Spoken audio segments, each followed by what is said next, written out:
যিশুকে ক্রুশবিদ্ধ করা এবং কবর দেওয়া।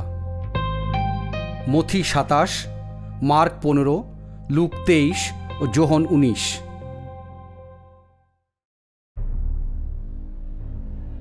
তারা যখন যিশুকে নিয়ে যাচ্ছিল তখন কুরিশির শহরের সিমন নামে একজন লোককে সৈন্যরা ধরল। সে তখন মাঠ থেকে আসছিল। তারা সেই ক্রুশটা তার ঘাড়ে চাপিয়ে যিশুর পেছনে পেছনে সেটা বয়ে নিয়ে যেতে তাকে বাধ্য করল। এক বিরাট জনতা তার পেছন পেছনে যাচ্ছিল। তাদের মধ্যে কিছু স্ত্রীলোকও ছিল যারা যিশুর জন্য কান্নাকাটি ও হা হুতাশ করতে করতে যাচ্ছিল। যিশু তাদের দিকে ফিরে বললেন, হে জেরুসালেমের মেয়েরা, তোমরা আমার জন্য কেঁদো না, বরং নিজেদের জন্য ও তোমাদের সন্তানদের জন্য কাঁদো।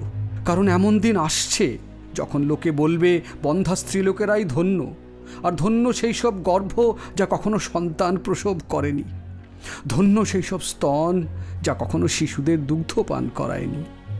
দুজন অপরাধীকেও তার সঙ্গে মৃত্যুদণ্ড দেওয়ার জন্য নিয়ে যাওয়া হচ্ছিল। পরে তারা গলগথা নামে এক জায়গায় এসে পৌঁছল। গলগথা শব্দটির অর্থ মাথার খুলি স্থান। সেখানে পৌঁছে তারা যিশুকে মাদকদ্রব্য মেশানো তিক্ত দ্রাক্ষারস পান করতে দিল, কিন্তু তা সামান্য আস্বাদ করে আর খেতে চাইলেন না।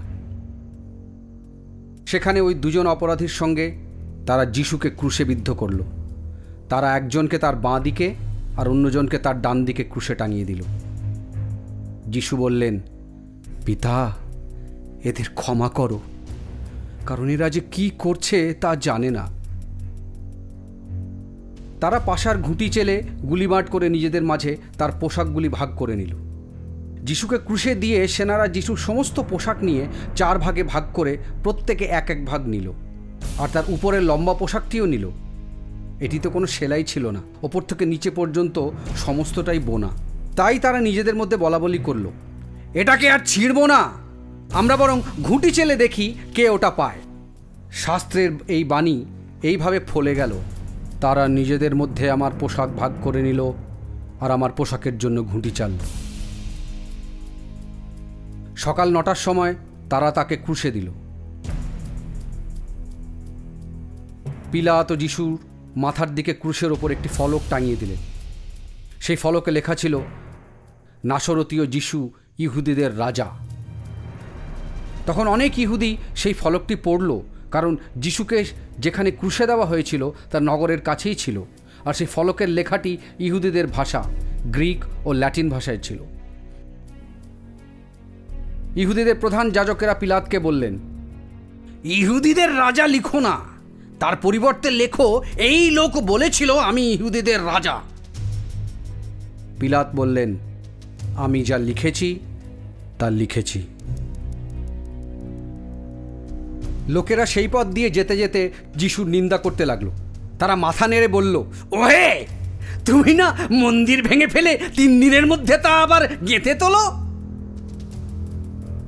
ঠিক একইভাবে প্রধান যাজকরা এবং আইন বিশেষজ্ঞরা তাকে ঠাট্টা করতে নিজেদের মধ্যে বলাবলি করলেন, ওই লোকটি অন্যদের রক্ষা করত, কিন্তু নিজেকে রক্ষা করতে পারে না।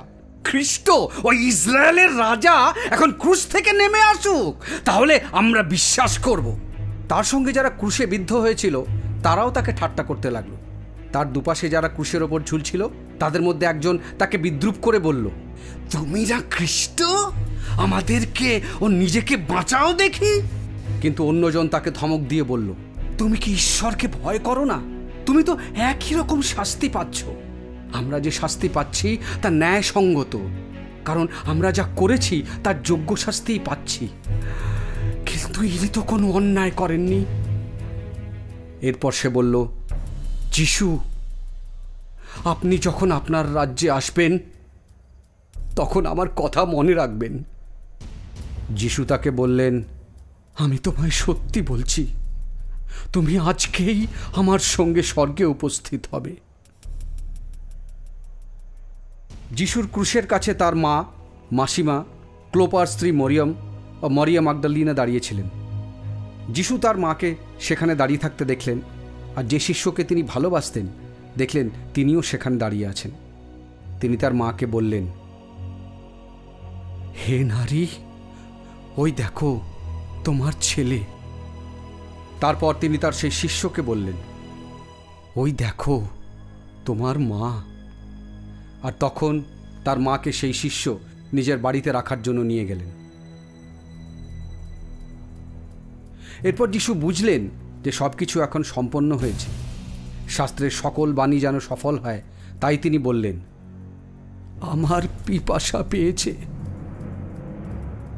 সেখানে একটা পাত্রে সিরকা ছিল, তাই সৈন্যরা একটা স্পঞ্জ সেই সিরকায় ডুবিয়ে যিশুর মুখের কাছে ধরল। পরে বেলা 12টা থেকে 3টে পর্যন্ত সমস্ত দেশ অন্ধকারে ছেয়ে গেল। আর 3টের সময় যিশু চিৎকার করে উঠলেন, এলোই এলোই লামা সাবাক্তানি, যার অর্থ, ঈশ্বর আমার, ঈশ্বর আমার, তুমি কেন আমায় ত্যাগ করেছ? যারা তার কাছে দাঁড়িয়েছিল তাদের মধ্যে কেউ কেউ এই কথা শুনে বলল, দেখো ও এলিয়াকে ডাকছে। যিশু চিৎকার করে বললেন, পিতা, আমি তোমার হাতে আমার আত্মাকে সঁপে দিচ্ছি। এই কথা বলে তিনি শেষ নিঃশ্বাস ফেললেন। সঙ্গে সঙ্গে মন্দিরের মধ্যেকার সেই ভারী পর্দাটা ওপর থেকে নিচ পর্যন্ত চিরে দুভাগ হয়ে গেল। পৃথিবী কেঁপে উঠল, বড় বড় পাথরের চাই ফেটে গেল, সমাধি গুহাগুলি খুলে গেল, আর মারা গিয়েছিলেন এমন অনেক ঈশ্বর পুত্রের দেহ পুনরুত্থিত হলো। যিশুর পুনরুত্থানের পর এরা কবর ছেড়ে পবিত্র নগর জেরুসালেমে গিয়ে বহু লোককে দেখা দিয়েছিলেন। আর যে সেনাপতি তার সামনে দাঁড়িয়েছিলেন, তিনি যিশুকে এইভাবে মৃত্যুবরণ করতে দেখে বললেন, সত্যি ইনি ঈশ্বরের পুত্র ছিলেন। কয়েকজন স্ত্রীলোক দূর থেকে দেখছিলেন। তাদের মধ্যে মাগদালিনী মারিয়াম, সালোমি আর ছোট জাকব এবং ইয়োসির মা মরিয়ম সেখানে ছিলেন। যখন শিশু গালিলে ছিলেন তখন এই মহিলারা তার সঙ্গে যেতেন এবং তার দেখাশোনা করতেন। আরও বহু স্ত্রীলোক তখন সেখানে ছিলেন যারা যিশুর সাথে জেরুসালেমে এসেছিলেন। ওই দিনটা ছিল আয়োজনের দিন। যেহেতু বিশ্রামবার একটি বিশেষ দিন, ইহুদিরা চাইছিল না যে দেহগুলি ক্রুশের ওপরে থাকে। তাই তারা পিলাতের কাছে গিয়ে অনুরোধ করল যেন ক্রুশবিদ্ধ লোকেদের পা ভেঙে দেওয়া হয় এবং মৃতদেহগুলি ক্রুশ থেকে নামিয়ে ফেলা যায়। সুতরাং সেনারা এসে প্রথম লোকটির পা ভাঙল, আর তার সঙ্গে তাকে ক্রুশে দেওয়া হয়েছিল তারও পা ভাঙল। কিন্তু তারা যিশুর কাছে এসে দেখল যে তিনি মারা গেছেন, তখন তার পা ভাঙল না। কিন্তু একজন সৈনিক যিশুর পাঁজরের নিচে বর্ষা দিয়ে বিদ্ধ করল, আর সঙ্গে সঙ্গে সেখান দিয়ে রক্ত ও জল বেরিয়ে এলো। এই সকল ঘটনা ঘটল যাতে শাস্ত্রের এই কথা পূর্ণ হয়, তার একটি অস্থিও ভাঙবে না। আবার শাস্ত্রে আরেক জায়গায় আছে, তারা যাকে বিদ্ধ করেছে তারই দিকে দৃষ্টিপাত করবে। সেদিনটা ছিল আয়োজনের দিন, অর্থাৎ বিশ্রামের আগের দিন। সন্ধেবেলায় আরিমাথিয়ার যোসেফ এলেন। তিনি ছিলেন ইহুদি মহাসভার একজন মাননীয় সদস্য, যিনি ঈশ্বরের রাজ্যের জন্য অপেক্ষা করছিলেন। তিনি সাহস করে পিলাতের কাছে গিয়ে সমাধি দেওয়ার জন্য যিশুর দেহটি চাইলেন। যিশু এর মধ্যে মারা গেছেন শুনে পিলাত আশ্চর্য হলেন। তিনি তাই সেনাপতিকে ডেকে জিজ্ঞাসা করলেন তার মৃত্যু হয়েছে কিনা। সেনাপতির কাছে মৃত্যুর খবরটি জানতে পেরে তিনি যোসেফকে যিশুর দেহটি নিয়ে যেতে দিলেন। নিকদিমও এসেছিলেন যোসেফের সঙ্গে। এই সেই ব্যক্তি যিনি যিশুর কাছে এক রাতের অন্ধকারে দেখা করতে গিয়েছিলেন।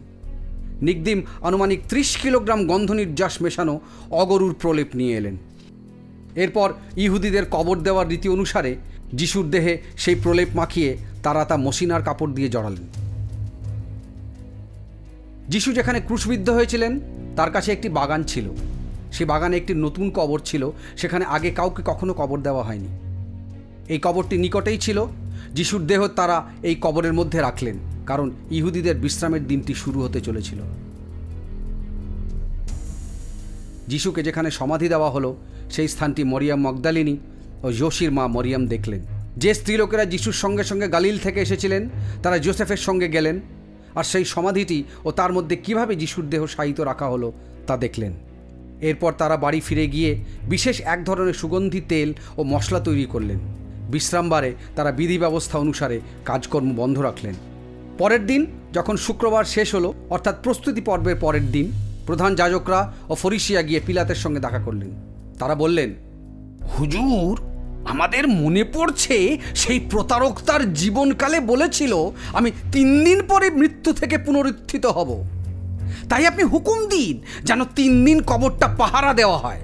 তা না হলে ওর শিষ্যরা হয়তো এসে দেহটা চুরি করে নিয়ে গিয়ে বলবে তিনি মৃত্যু থেকে পুনরুত্থিত হয়েছেন। তাহলে প্রথমটার চেয়ে শেষের ছলনাটা আরও খারাপ হবে। পিলাত তাদের বললেন, তোমাদের কাছে পাহারা দেবার লোক আছে, তোমরা গিয়ে যত ভালোভাবে পারো পাহারা দেবার ব্যবস্থা করো।